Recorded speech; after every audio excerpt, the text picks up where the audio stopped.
اگر اللہ کسی کو اپنا بیٹا بنانا چاہتا تو اپنی مخلوق میں سے جس کو چاہتا منتخب کر لیتا۔ وہ پاک ہے، وہی ہے اللہ جو اکیلا ہے، بڑا زبردست ہے۔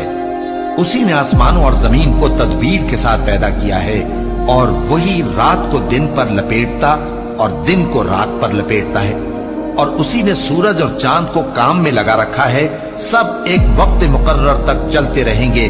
دیکھو وہی غالب ہے، بخشنے والا ہے۔ اسی نے تم کو ایک جان سے پیدا کیا، پھر اس سے اس کا جوڑا بنایا، اور اسی نے تمہارے لیے چوپایوں میں سے 8 جوڑے بنائے۔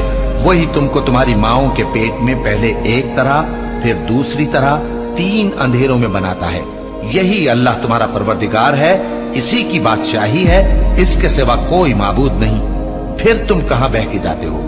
اگر ناشکری کرو گے تو اللہ تم سے بے نیاز ہے، اور وہ اپنے بندوں سے ناشکری پسند نہیں کرتا، اور اگر شکر کرو گے تو وہ اس کو تمہارے لیے پسند کرتا ہے، اور کوئی بوجھ اٹھانے والا دوسرے کا بوجھ نہیں اٹھائے گا۔ پھر تم کو اپنے پروردگار کی طرف لوٹنا ہے، پھر جو کچھ تم کرتے رہے وہ تم کو بتا دے گا۔ وہ تو دلوں کی پوشیدہ باتوں تک سے آگاہ ہے۔